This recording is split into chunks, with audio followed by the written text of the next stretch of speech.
The history of our country is a very controversial and dark one. What started as an exciting discovery of a new world turned into multiple genocides. The explorers were at first intrigued but then feared the original occupants of their territory. Anyone that wasn't white was wiped out. Those that survived were enslaved, and the few remaining were considered blessed. They didn't get caught. Today, we'll discuss women's contributions, lives of soldiers, funding, taxes, death caused by not war, but sickness and diseases, roles that Indians played, life back at home, widows, and scandalous letters between couples. But first, let's talk about how and why the Civil War actually started. January 31st, 1864, J.W. Clark, a federal soldier at Camp Smith, Nashville, Tennessee, writes to his brother, giving him news of his friends and describing life around camp. There is about 50,000 soldiers about Nashville, and about half of them is officers with a cigar in their mouths, or so drunk that they can scarcely walk. Everything is very bad here. The citizens, some of them, cannot get enough to eat. There was nothing raised here last year. Some of the Rebs say that they had to kill their mules to keep from starving to death. In the years leading up to the Civil War, there were many events that added to the already growing social pressure felt around the country. Slavery was the hottest debate in the day that was adding to all this pressure. In 1820, the Missouri Compromise was signed, which added Missouri as a slave state and Maine as a free state in order to maintain the balance. Nat Turner's Rebellion, Uncle Tom's Cabin, and the Dred Scott Decision all shocked the public, domestic and international, and didn't help with the building pressure. Only a month after Lincoln being elected, South Carolina seceded from the U.S., and within 6 months, all other southern states would follow. The war began in 1861 at the Battle of Fort Sumter, when a Confederate warship blocked a supply convoy from reaching a Union fort on Confederate land. The Confederate warship opened fire as the battle raged on for the next 36 hours. The war had officially begun. Contrary to popular belief, white men were not the only people to fight in the Civil War. Colonel Eli Parker was the most infamous Native American to fight for the Union Army. Parker served as an aide to General U.S. Grant during the war. He was also present at Robert E. Lee's surrender at Appomattox Courthouse. There were also famous Native American leaders on the Confederate side. Brigadier General Chief Stand Watie was a high-ranking Army general. Watie was also one of the signers of a treaty that removed the Cherokee tribe from Georgia and relocated them to what was then the Oklahoma Territory. This treaty split the tribe into two factions. General Chief Stand Watie was one of the last Confederate leaders to surrender. He fought until June 23, 1865. While there were Indians fighting for the Union and the Confederate Army, there were over 90 recorded engagements between the U.S. Army and Native American tribes around the country. The most notable is the Sand Creek Massacre of 1864. This was the first major battle of the so-called Indian Wars. Because the war required more troops, many were pulled from their posts and forts across the nation. Many of these forts were on Indian land, and with less security, some Native Americans started raiding the forts. Colorado settlers asked J.M. Chivington to punish these raiders. Chivington and over 900 volunteer militiamen attacked a peaceful village of 500 Native Americans from the Arapaho and Cheyenne tribes. Chivington and his men killed men, women, and children.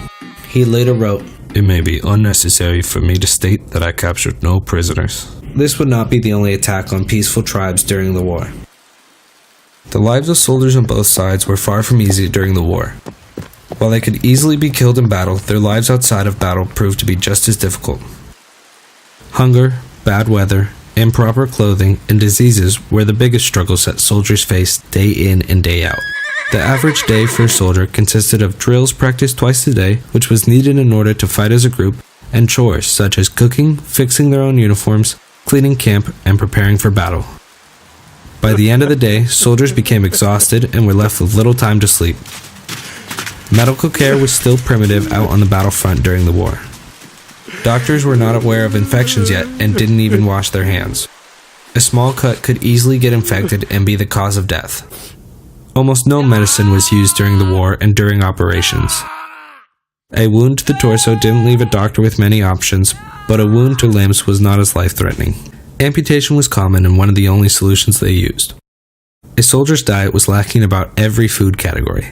They lived off of hard crackers made of flour, water, and salt. Soldiers were forced to hunt and gather in order to sustain themselves. By the end of the war, most of the Confederate soldiers were on the brink of death due to starvation. 2.4 million soldiers were killed, making this the deadliest war on American soil. The Second Confiscation and Militia Act of 1862 gave the president the power to employ as many persons of African descent as he may deem necessary and proper for the suppression of this rebellion, in such manner as he may judge best for the public welfare.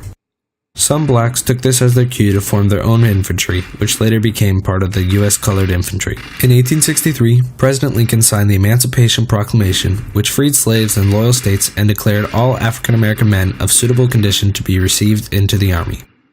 The Confederate President Jefferson Davis promised that black prisoners of war and their commanders were to be enslaved or executed on the spot. Union leaders tried to keep their black troops away from the front lines in order to protect them. Until Congress passed a bill authorizing equal pay for black and white soldiers were paid on average $13 a month, while black soldiers were paid on average $10 a month. When the war ended, there were approximately 180,000 black soldiers fighting for the Union. 16 of these men won Congressional Medals of Honor for their brave service in the war.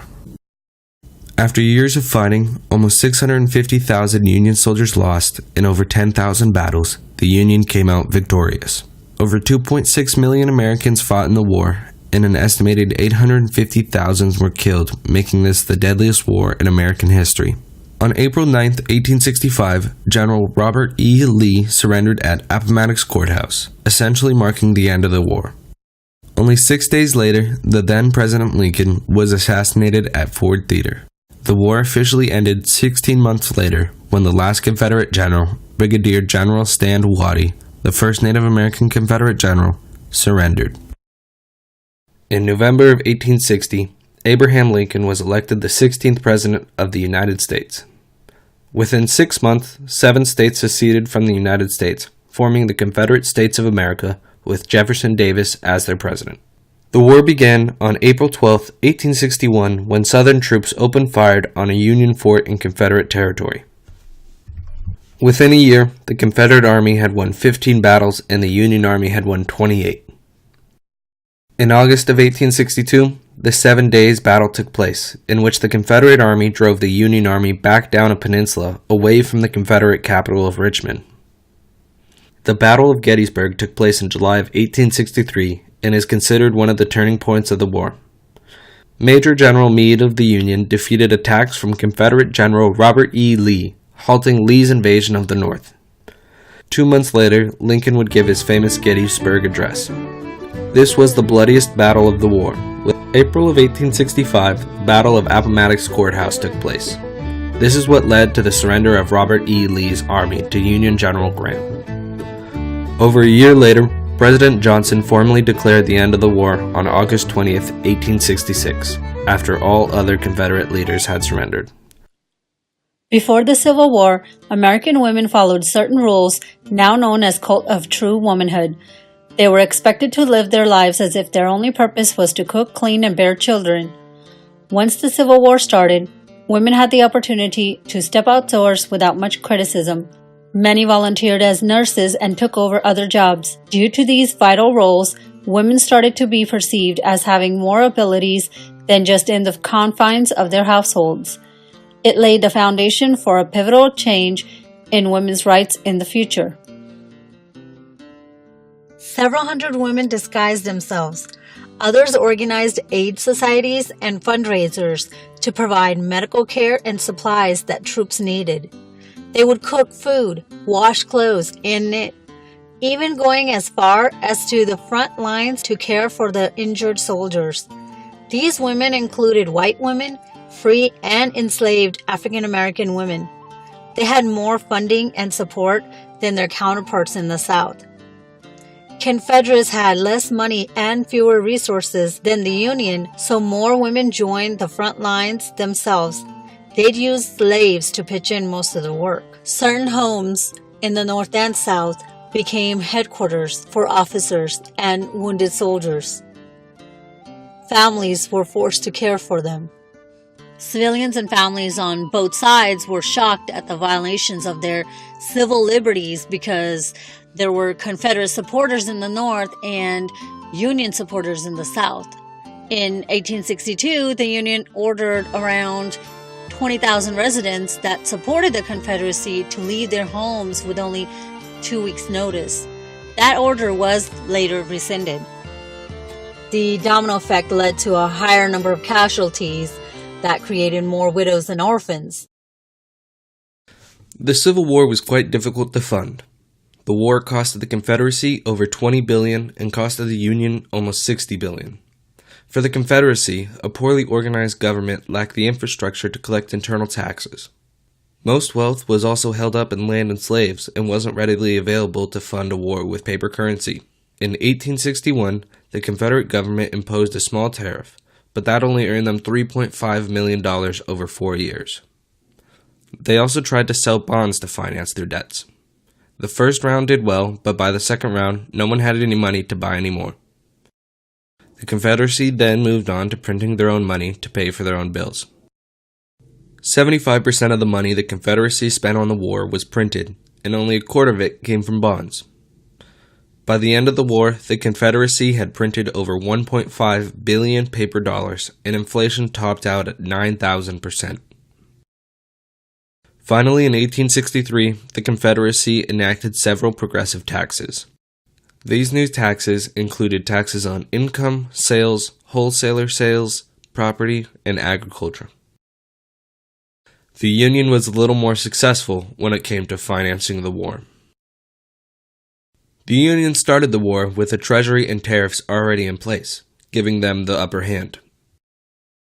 While the Union continued to raise tariffs throughout the war, 65% of their revenue was from the sale of war bonds.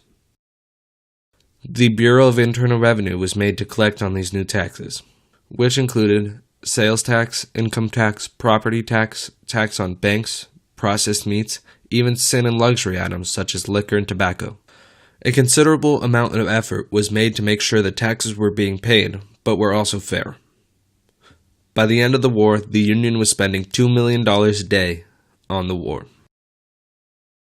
Inflation only reached 80%, a number comparable to the inflation reached during both world wars. My love, please wait for my return. I wish to come back to my family as soon as I can. The delay for my return came when the surgeon had to amputate my arm due to pyemia.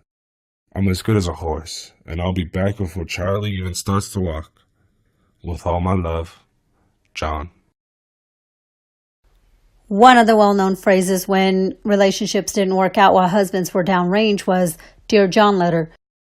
Because women weren't allowed to own land, run businesses, make financial decisions, even work for sufficient pay, their families would starve and practically go bankrupt.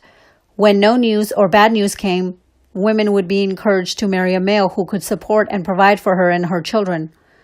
And that's where she'd write a Dear John letter. Circumstances were different back in those days. Nowadays, it's more of a convenience. We end up writing a Dear John text message.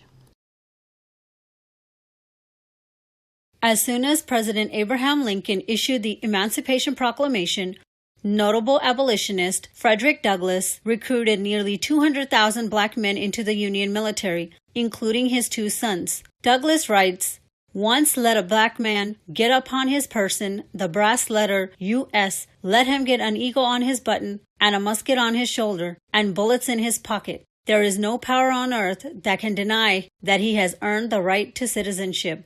Regarding the Civil War and his silent fight against slavery, Douglass writes, Civil War was not a mere strife for territory and dominion, but a contest of civilization against barbarism. As the Civil War started to come to an end, it became clear the Confederate Party was going to have to surrender. John Wilkes Booth and other conspirators planned to revive the Confederate cause by eliminating the top government officials, including Abraham Lincoln, William H. Seward, and Andrew Johnson.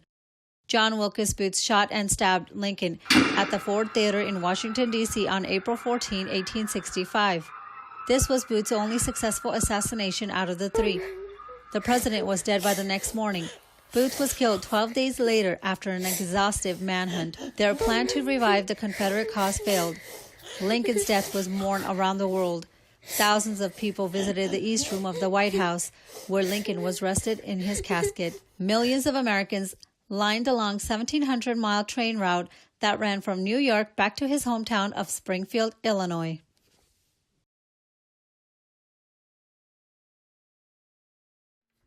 The South was less educated and not as advanced as the North. They were still relying on emotional decisions and slave labor, while the North was living in the industrial era and were more logical thinkers. These emotions were what led Militia Commander P.G.T. Beauregard to open fire on Fort Sumter. This guy took an enormous step in shaping our future. Hope was scarce during those times, and as fate would have it, Civil War breathed life into that hope, especially for the Black community. Do we want to call this guy an idiot? As many religions would say, everyone has a destiny to fulfill. If this idiot hadn't given the order to fire on Fort Sumter, Lincoln wouldn't have declared an official war. If Lincoln wasn't motivated enough to try to keep the Union together and win the war at any cost, Frederick Douglass and others, including white abolitionists, wouldn't have capitalized on that obsession and nagged Lincoln to allow black men to join. If winning the war didn't look so gloomy, Lincoln wouldn't have been encouraged by circumstances to allow blacks to join. If blacks didn't join, Union wouldn't have won. They had something bigger to fight for, their freedom and the unity of their families. If the Union didn't win, slavery wouldn't have been abolished. The challenge that the free blacks would have from that moment on was to find their place in America. Blacks still had a long ways to go to truly feel free. Little did they know that a black man would become the leader of the most powerful nation in the world. But because they proved that nonviolent change is possible. We know America is what we make of it. Look at our history.